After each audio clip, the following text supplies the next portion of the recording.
The removal of DEI programs from both government and military has been making the news lately. Turns out DEI has been a principal cause of marksmanship problems in the military, but not the DEI you're thinking of.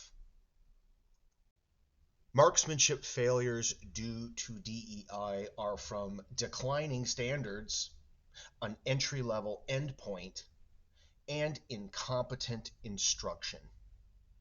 The very first military marksmanship programs were deeply entwined with competitive programs. One example, created by Colonel Stanhope Blunt, founded what would eventually become the National Match Course. Qualification was pretty much the same thing as competition and vice versa. So much so that military personnel would have their pay increased by about 10% if they qualified expert.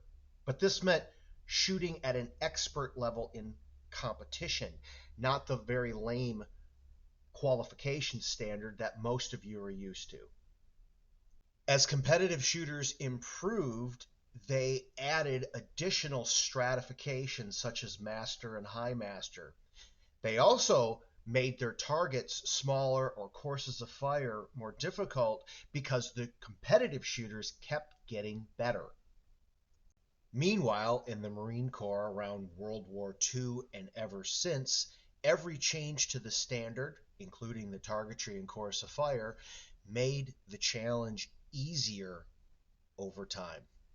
So much so that even an expert qualification was likely not good enough to get you out of the very bottom brackets in competition. Further nail in the coffin was adding additional portions to the qual that effectively made it so ridiculously easy that one commentator predicted that the marksman badge would be extinct because the overall qual would be so easy everyone would get expert. And this turned out to be true because at its bottom, 70% of the Marine Corps qualified expert.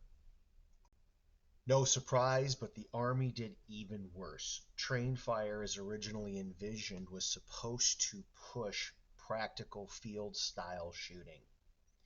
Other than the initial zero, the only time you were supposed to shoot prone supported was initial zeroing. Oh, and in case you thought shooting around a barricade or around cover was a new idea, that's how train fire was supposed to be back when the M1 Garand was issued. Of course, a freestyle field shooting course requires some time to learn. If you're not willing to do that, the answer is to just dumb it down, which is exactly what the Army did. Particularly in the late 70s, they reduced the course down to everything being shot from prone unsupported, and having a grand total of 4 fundamentals as the entire basis of the program. In addition to the declining standards is the fact that these qualifications end at an entry level. Every proper education or training should see progress. The quiz that you give to a new child in elementary school should be much easier than the college-bound high school senior preparing for a STEM degree. It would be bad if they were both using the same exact course. This simply does not happen with qualification.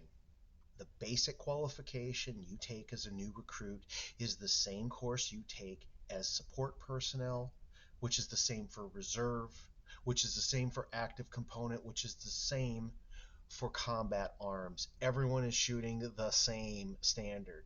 You can find some exceptions, but that is the norm for most of the military. One example, we tested non-combat personnel who had not qualified in many years, and they were averaging on a 300-point course in the low 140s. The combat arms personnel we tested on the same course, mid to high 160s. That's a 15-point spread on 300 points. It's about a 5 to 7% difference. Testing of the 82nd Airborne revealed that the very best brigade was typically hitting no better than about 65% on a course where the Army minimum is 57%.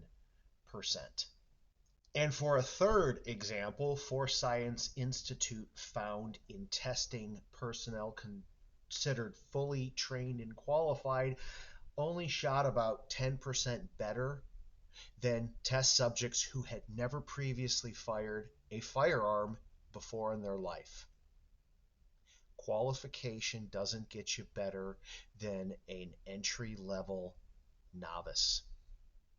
The final problem is that the instruction for marksmanship is often incompetent.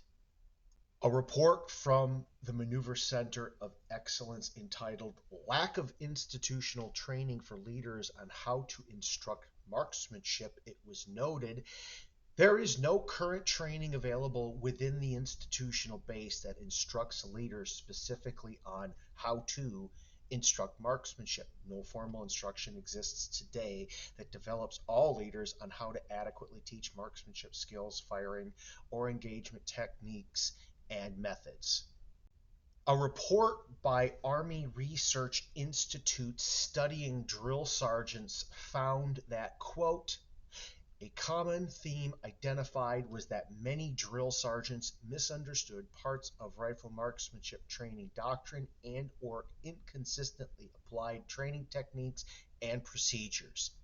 The very first line of instruction for everyone entering the military is being conducted by personnel that don't even understand the doctrine themselves. So yes, DEI has been a long-term problem for marksmanship within the military,